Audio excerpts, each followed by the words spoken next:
Здравейте, приятели и гости на канала! В този епизод ще видите нерадостната съдба на един настолен компютър след бързата, кратка и болезнена среща с Дюшеме.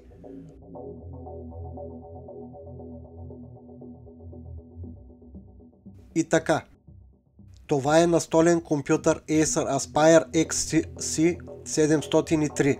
Един от тези екземпляри е имал малко необичайно лошо стечение на обстоятелствата. Съборен е по невнимание от бюро върху пода, след което е спрял да работи. По принцип, заради липса на движещи се части в съвременните компютри, не би трябвало да е станала някаква трагедия, освен огънати ламарини, ама в крайна сметка се оказа, че на самия компютър нищо му няма. Пострадало е само захранването, което пък изобщо не би трябвало да пострада, тъй като е в още една самостоятелна кутия. Модела на захранването може да го видите на екрана. Тъй като вече е установено, че захранващия блок не работи, няма да го включвам, а направо го отварям да видя какво толкова му се е случило. Още първия поглед показа, че наистина му се е случила случка. Ламарининият капак на кутията е окасил с единия от радиаторите на платката. Други видими следи за момента не се забелязват, затова ще извадя и самата платка. Вентилатора е на букса, но контакта на захранващия кабел не е. От долната страна на платката също не се виждат следи от фойерверки. Изваждаме нацяло, за да огледам и измеря по-добре нещата. Един резистор изглежда леко необичайно и трябва да се провери състоянието му. Друго не се набива на очи. Вече е време за измервания.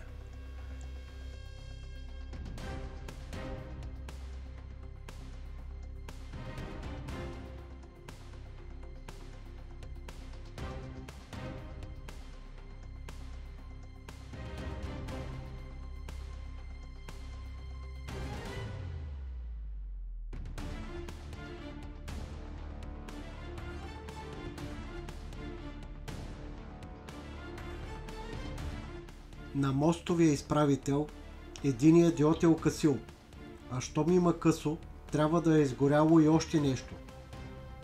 Например, нещо с ниско съпротивление, като предпазител или резистор.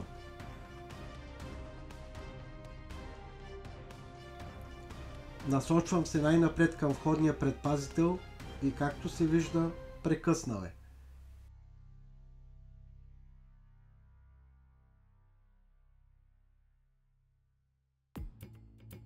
Добре ще е да се измери и високоволтовия кондензатор профилактично и както се вижда, капацитета му е в рамките на допустимите норми.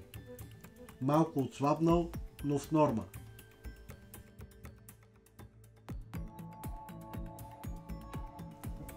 Тъй като имаме изгорял предпазител в горещата, т.е. високоволтовата част, трябва да продължим да търсим в тази посока. Най-уязвими при късо съединения са полупроводниковите елементи и Греца го доказа. Не е изключено да има и още щети и затова проверяваме и други силови елементи на радиатора. 3 транзистора и 1 диод. Двата транзистора с залепени гърбове са от шим преобразователя на напрежение, а диода и третия транзистор са от активния коректор на мощността. Тези 6 ома между гейта и сорца на раздвоените транзистори не са заради повреда, а защото управлението на гейта става през трансформаторна намотка и защитен резистор от 5,1 ома. Останалите измервания показват, че транзистора и диода са изправни. Изваждам дефектиралия грец, за да не пречи на следващите измервания.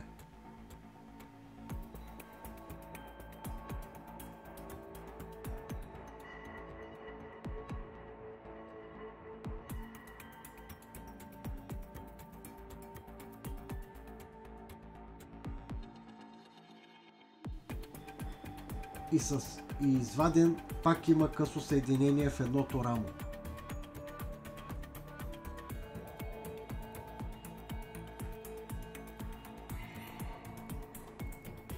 а 6 ома си стоят между сорса и гейта.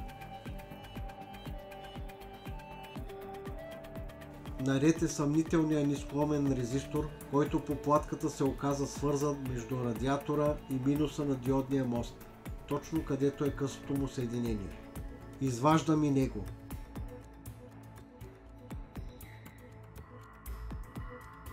И да, прекъсна бе.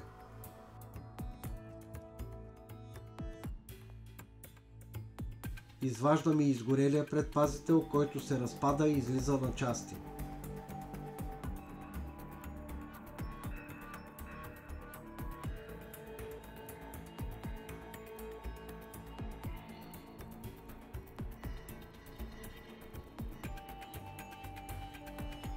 Не останаха много нискоомни неща за проверка на платката, затова набързо ги минавам с уреда. За щастие няма друго нищо прекъснало.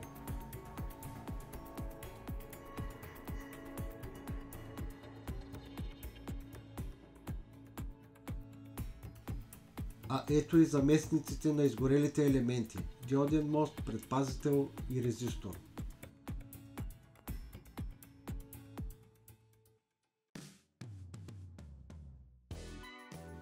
Вече и те са си по местата.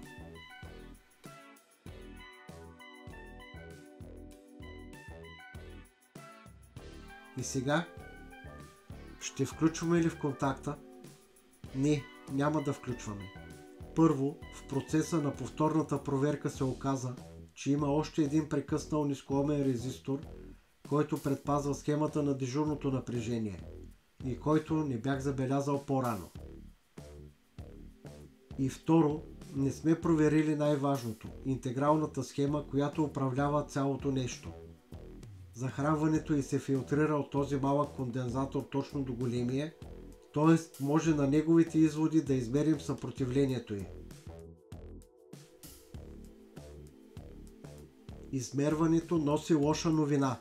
Съпротивлението е само 15 ома, което е прекалено малко и което означава, че чипа е за смяна.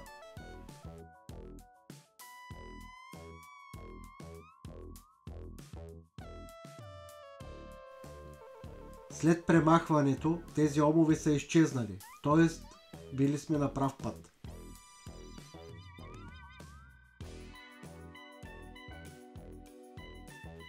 Поставянето на нов чип донася положителен резултат. Съпротивлението вече е стотици килоома.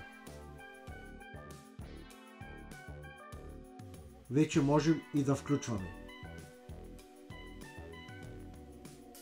Ама преди това в няколко минути ще поясня защо в захранването са се повредили точно тези елементи и най-вече как така изгоряла интегралната схема, а пък транзисторите са си останали здрави.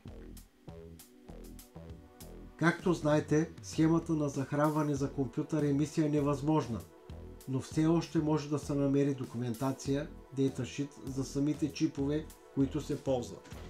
В този случай интегралната схема е CM6800THX и за нея може да бъде открит PDF. Искам да предупредя най-напред, че повредените чипове по захранванията трябва да се сменят с такива, които съвпадат по пълното им наименование, а не само по част от него. В случая CM6800THX е различен чип от 6800UHX или 6800 без букви накрая. И без сериозни познания, а дори и с тях, е доста трудно да бъдат заместени. Да се върнем на нашия чип CM6800THX. Както виждате, заявените функции на интегралната схема са доста сериозни. В себе си включва активен коректор на мощността, шим контролер, които са с обща ефективност от над 85%. В дейташита има няколко варианта за примерни схеми на свързване, но на всичките входната част е една и съща. Входното напрежение минава през електромагнитен филтър против смущения и разбира се, предпазител, след което отива на двуполупериодния изправител. Да поясня. Този филтър почти през цялото време работи на обратно спрямо масово разпространеното схващане. Тоест, не смущенията от мрежата да не влязат в захранването, а смущенията от захранването, породени от безкрайните преходни процеси, да излязат в мрежата. Още няколко думи накратко, за да свържем това, което мерихме по платката с типовата схема на свързване. Греца вече го видяхме къде е. Ето това е прекъсналия нискоомен резистор и разбира се предпазителя. Време е да проследим хронологията на събитията. Както видяхте в началото на клипа, при падането си ламарининият капак се опира в радиатора, а радиатора, както се видя от измерванията, е свързан с нискоомен резистор към минуса на мостовия изправител. От шока заради протичащия ток полупроводника на единия диод е станал цял проводник. Може да напишете в коментарите в коя полувълна е станало това, положителната или отрицателната, защото има достатъчно данни. Веригата се е затворила по пътя. Линията от контакта, пробилия диод, нискоомния резистор, заземлението на контакта.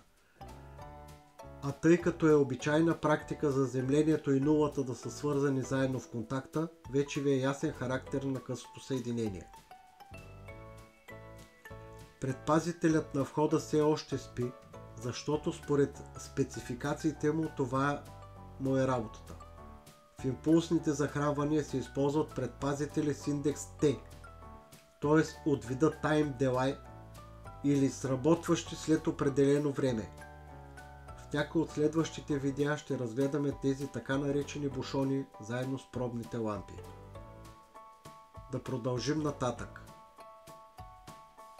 Другият елемент по веригата е нискоомния резистор. Въпреки че максималният му ток е по-малък от този на греца, той изгаря втори заради разликата в проводниците.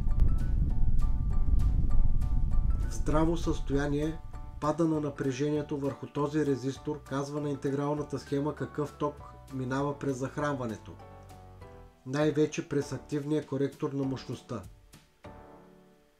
До момента на изгарянето му всички останали полупроводници са извън от опасност, защото токът ги заобикаля, а и предпазителят вече започва да се стопля и събужда.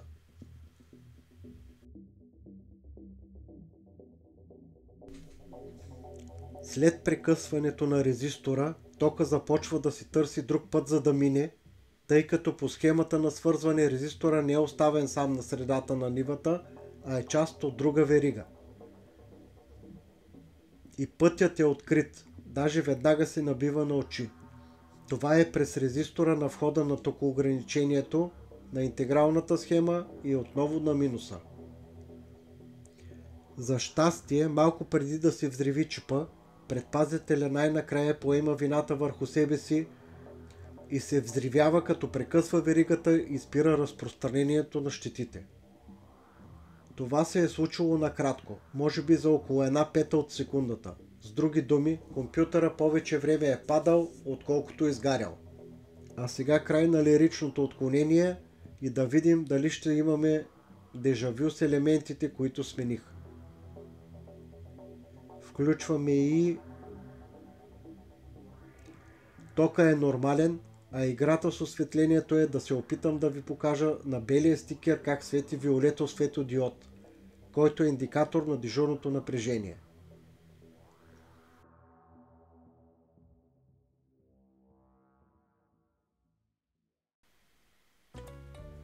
Натискаме копчето и всички светодиоди на всички останали напрежения светват и веднага след тях и светодиода за Power Good, т.е. захранването е влязло в режим. Ето и още един тестер да потвърдим визуално стойностите на различните напрежения. Вижда се, че и сигнала Power Good попада точно в златната среда.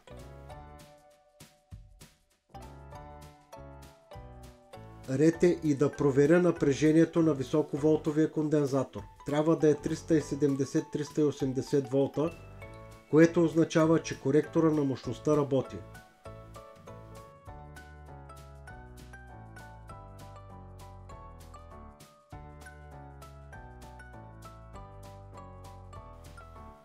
вече може да си прибера захранването обратно в кутията и да тествам пак.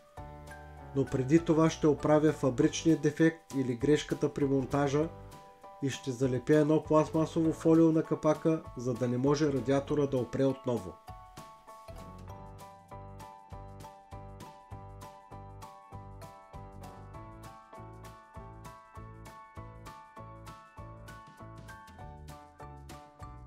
Ето вече захранването е завършен вид, чисто ново и без забележки. Да го тестваме преди да го сложим в компютъра.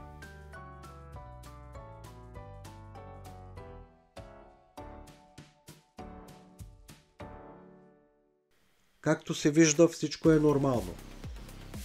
Компютърът е предаден на клиента преди повече от месец от излизането на това видео и от тогава не е имало оплаквания.